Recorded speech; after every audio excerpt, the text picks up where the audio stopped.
जय माता दी दोस्तों, आशा करती हूँ आप सब लोग ठीक होंगे। और चलो आज हम जानते हैं इस वीडियो में करवा चौथ की हम पूजा कैसे करें। और अगर आपके पास 2 करवे हैं तो उसको कैसे फेरें। अगर आपके पास 1 करवा है तो उसको उससे क्या करें, कैसे करें। और करवा चौथ की पूजा कैसे करें, क्या क्या सामग्री हम चढ़ाएँ माता रानी को और कैसे हम चंद्रदेव को अर्घ्य दें, ये सारी जानकारी हम इस वीडियो में जानेंगे। चंद्रोदय का शुभ मुहूर्त कब है और करवा चौथ पूजा का शुभ मुहूर्त कब है, ये सभी जानकारी, संपूर्ण जानकारी इस वीडियो में आपको देखने को मिलेगी। तो इससे पहले आप मेरे चैनल पर नई बार आए हैं तो चैनल को लाइक करें, कमेंट करें, सब्सक्राइब करें। आपके लाइक और कमेंट से हमें मोटिवेशन मिलता है, तो आप ज़रूर से कमेंट में ज़रूर बताएं। तो दोस्तों हमें यहाँ पे अच्छा सा स्वच्छ सा स्थान चुन लेना है अपने घर के अंदर, या तो आप मंदिर में ही चौकी अलग से लगा सकते हैं करवा माता के लिए। तो आपको पहले स्नान स्वच्छ कर लेना है गंगा जल से, सफाई वगैरह करके उसके बाद आप चौकी लगाएं। उसके बाद उसके ऊपर से लाल या पीला कपड़ा बिछाएं। उसके बाद आपको माता रानी की जो करवा माता की फ़ोटो वगैरह रहती है उसको रखना है। अगर आपके पास फ़ोटो वगैरह नहीं है तो आप अलग से माता पार्वती और शिव जी की फ़ोटो रख सकते हैं और गणेश जी की प्रतिमा रख सकते हैं। अगर गणेश जी की प्रतिमा भी नहीं है तो आप सुपारी भी रख सकते हैं अलग से। और माता रानी के दाएं साइड आप जो आपने छन्नी वगैरह सामग्री लाई है वो रख सकते हैं। और उसके बाद जो ये प्रतिमा आपने ली है माता रानी की, करवा माता की, उसके नीचे थोड़ी सी चावल या गेहूँ और थोड़ी सी फूल डाल दें, फिर प्रतिमा रखें। उसके बाद सबके नीचे। और उसके बाद आपको यहाँ पे या तो गेहूँ लेने हैं या तो चावल लेने हैं। उसके बाद उसको एक ढेर में अष्टकमल दल बनाना है या तो ऐसे ढेर लगाने हैं। और उसके बाद उसके ऊपर आपको कलश रखना है। और कलश आप चाहे तो मिट्टी का भी ले सकते हैं और तांबे का भी ले सकते हैं, सिंपल लोटा भी ले सकते हैं। और उसके कंठमौली पर आपको मौली धागा बांधना है। जो आपका कलश है उसके अंदर आपको गंगा जल डालना है, पानी डालना है, एक हल्दी की गांठ डालनी है। अगर हल्दी की गांठ नहीं है तो आप सिंपल पिसी हुई हल्दी भी डाल सकते हैं, सिक्का डाल सकते हैं, अक्षत डाल सकते हैं, पुष्प डाल सकते हैं। तो देखिए आपने कलश स्थापना तो कर ली। और उसके बाद आपको कलश में डालने हैं या तो आम के पत्ते या तो अशोक के पत्ते या तो पान के पत्ते भी डाल सकते हैं। अगर कुछ भी नहीं मिले तो आपको एक प्लेट रखनी है छोटी सी, उसके अंदर गेहूँ या चावल भर देने हैं। उसके ऊपर आप दीपक भी रख सकते हैं या तो नारियल भी रख सकते हैं।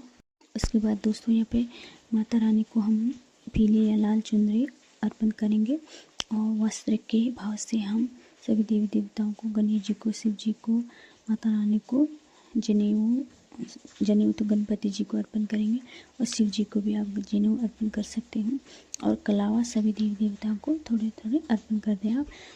और यहाँ पे शिव जी को आप चंदन का तिलक लगाएं, बाकियों को आप सिंदूर का तिलक लगा सकते हैं। जो भी प्रतिमा पे बने हैं उन सबको आपको टीका लगाना है। मंदिर को सुगंधित करने के लिए आपको धूप दीप करनी है। और अलग से आप एक छोटा दीपक भी जला सकते हैं और या तो यही चलेगा। उसके बाद आप यहाँ पे आप 2 छोटे छोटे ढेर या तो चावल का रख सकते हैं या तो गेहूँ का रख सकते हैं। और उसके बाद आप अगर आपके पास एक ही करवा है तो आप एक ही ढेर रखें चावल या गेहूँ का। अगर 2 करवे हैं तो आप 2 ढेर रखें चावल या गेहूँ का। इसे आपको कलावा घुमा देना है। और जो माता रानी के दाएं साइड का माता रानी की साइड से दाएं होगा और आपकी साइड से बाएं होगा, तो बाएं वाला कलश होगा माता रानी का और जो दाएं वाला है वो आपका होगा करवा। और इसके अंदर कोई लोग कोई एक ही जैसी चीज़ें भरते हैं, सेम सेम जैसे दोनों कलावे में। ये करवे में आप या तो अनाज भरते हैं या ड्राई फ्रूट भरते हैं, या तो कोई एक में अनाज और ड्राई फ्रूट या चीनी वगैरह भरते हैं, अब कोई एक कलावे में पानी भी भरते हैं। अगर आप दोनों करवे में एक जैसे चीज़ें भरते हैं, सेम सेम चीज़ भरते हैं, तो आपको करवे फेरनी होती है। अगर आप एक करवे में पानी भरते हैं और एक में ड्राई फ्रूट या चीनी या अनाज भरते हैं तो उसको फेरना नहीं होता है।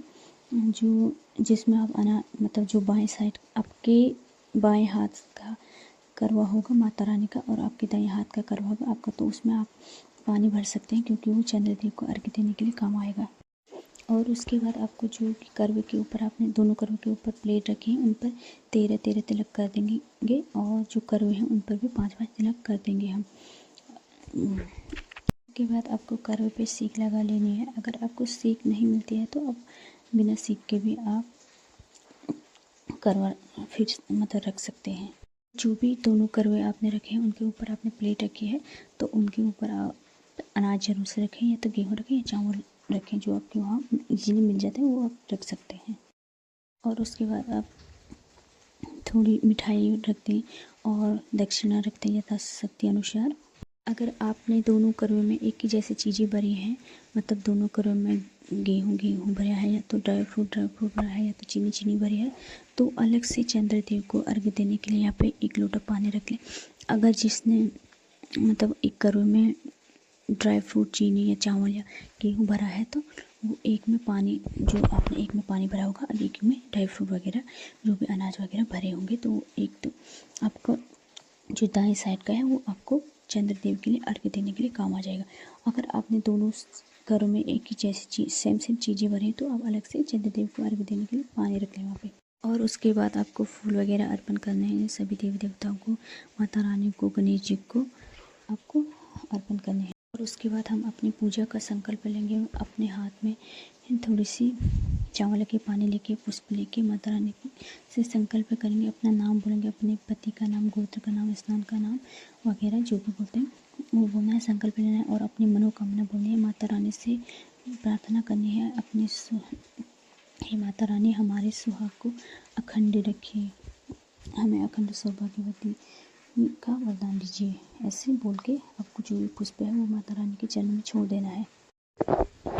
और गणेश जी को आप दुर्वा जरूर से चढ़ाएं, क्योंकि गणेश जी को दुर्वा अति ही प्रिय है। यहाँ पे हमें एक छोटी सी प्लेट में पान का पत्ता, गेहूँ या चावल, 13 दाने गेहूँ या 13 दाने चावल रख लेने हैं अलग से, और 1 सुपारी रखनी है और फूल रखना है, क्योंकि जब हम कथा सुनेंगे तो ये 13 दाने गेहूँ के या चावल के हाथ में रखकर हम कथा सुनेंगे, तो उसके बाद हम चंद्रदेव को अर्घ्य देने के लिए ये काम आती हैं, तो आप अलग से रख लीजिएगा। और उसके बाद आप जो भी छन्नी वगैरह सामान लेके आए मार्केट से उसको पहले गंगा जल से शुद्ध कर लीजिएगा, और जो छन्नी थी उस पर 5 लग लगा लीजिएगा। आप गंगा जल से पूरे मतलब देवी देवताओं के स्नान के भाव से छिड़काव कर लीजिएगा। उसके बाद आप चाहो तो यहाँ पे सूखा नारियल भी ले सकते हैं और कच्चा नारियल भी ले सकते हैं, जो भी आपको मिले वो आप ले सकते हैं। नारियल आपको पूजा में ज़रूर से चढ़ाना है, जिसकी नई शादी हुई है वो तो ज़रूर से चढ़ाएं, और जो पहली बार करवा चौथ का व्रत ले रहे हैं वो तो कच्चा नारियल ज़रूर से चढ़ाएं। जब पति पूजन करते हैं तो उस टाइम आप ये नारियल अपने पल्लू में रखवा लीजिएगा। और उसके बाद आप यहाँ पे जो भी ऋतु फल हैं आपके पास वो आप चढ़ा दीजिएगा यहाँ पे, और एक कटोरी में अलग से गेहूँ या चावल चढ़ा लीजिएगा, क्योंकि हमें अगले दिन ये गेहूँ या चावल चिड़ियों को देने पड़ते हैं। और उसके बाद आप श्रृंगार का सामान चढ़ाएँ माता रानी को, साड़ी या अपनी यथाशक्ति के अनुसार जो वायना निकालना होता है वो अलग से आप यहाँ पे माता रानी को चढ़ा दें, क्योंकि ये वायना जो हमने निकाला होता है वो हमें अपनी सास को देना पड़ता है या तो अपने से बड़ों को देना पड़ता है, बट मायके वालों को नहीं देना पड़ता है, ससुराल पक्ष वालों को ही देना पड़ता है, या तो आप जहाँ पर किराए वगैरह पर रहते हैं अगर कोई लेने के इच्छुक है तो उनको दे सकते हैं, सुहागन महिलाएं और अपने से बड़ों। और उसके बाद जब आप ये बायना वगैरह का सामान यहाँ पर माता रानी को चढ़ा दें, उसके बाद आपको कथा वगैरह सुननी होती है। और जब मैं यहाँ पे आपको करवा चौथ पूजा करने का शुभ मुहूर्त भी बता दूंगी और चंद्रोदय का भी शुभ मुहूर्त बता दूंगी। बट आपको अगर आपको बादल लगे होते हैं या कोहरा लगा होता है उसकी वजह से चांद नहीं दिखता है, तो आप कोशिश करें कि 9:53 मतलब बजे के बाद ही आप अपना व्रत खोलें, अगर आपको किसी कारणवश चांद नहीं दिखाई देता है, वरना आप जब तक आपको चांद नहीं दिखाई देता है तब तक आप अपना व्रत नहीं खोल सकते हैं। उसके बाद आप कथा पढ़ भी सकते हैं, सुन भी सकते हैं किसी से, या यूट्यूब से भी सुन सकते हैं। और जब आप कथा सुने तो आपको हाथ में ये 13 दाने गेहूँ के, बताइए अच्छा चावल या गेहूँ के जो 13 दाने हैं वो हाथ में लेने हैं, पुष्प लेना है हाथ में और कथा सुननी।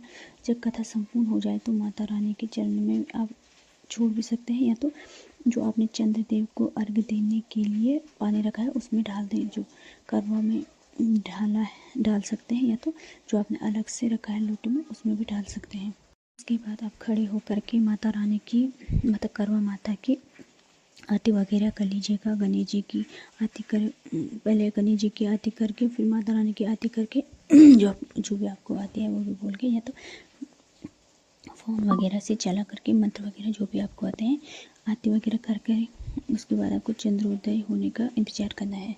और चंद्रोदय होने के बाद मतलब चाँद दिखने के बाद आप चंद्रदेव को अर्घ्य देंगे और उसके बाद पानी अपने पति के हाथों से पानी ग्रहण करेंगे, अपना व्रत खोलेंगे और उसके बाद माता रानी की से क्षमा याचना करेंगे। जो भी वहाँ पे आपने चौकी पे फल वगैरह प्रसाद रखा है आप उसको उसी टाइम भी खा सकते हैं, अगले दिन भी खा सकते हैं। और जो श्रृंगार का सामान है, माता रानी की फ़ोटो वगैरह है, कलश वगैरह, दीपक, उनको अगले दिन उठाना है आपको, उस दिन वहीं पर रहना है।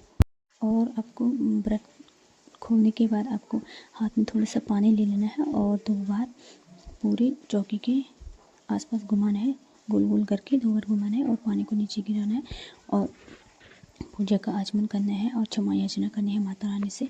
अपने सुहाग के लिए माता रानी से प्रार्थना करनी है, अपनी सुहाग की दीर्घायु के लिए माता रानी से प्रार्थना करनी है। और उसके बाद आप मतलब उंगली से भी या तो अपने साड़ी के पल्लू से भी आप माता रानी से सुहाग ले सकती हैं।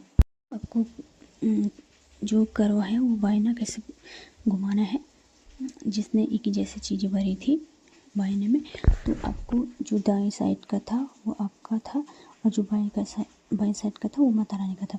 तो आपको दोनों हाथों को क्रॉस टाइप में करना है और उनको 7 बार घुमाना है। तो आप 7 बार घुमाने के बाद जो करवा माता रानी की साइड था उस टाइम दाएं साइड, तो अब बाएं साइड आ जाएगा, तो अब वो आपका हो जाएगा, मतलब आपके दाएं साइड आ जाएगा और माता रानी के बाएं साइड आ जाएगा।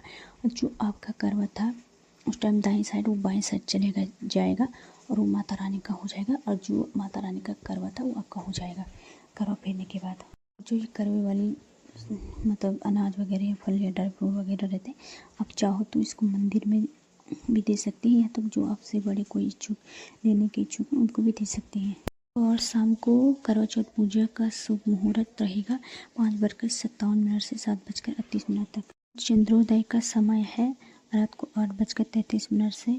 चंद्रदेव के दर्शन करने के बाद आप अपना व्रत को खोल सकते हैं। आशा करती हूँ दोस्तों आपको ये वीडियो बहुत ही हेल्पफुल लगा हो और ऐसी जानकारी के साथ आपके साथ अगले वीडियो में मिलती हूँ। तब तक के लिए आप इस वीडियो को देखें और आप भी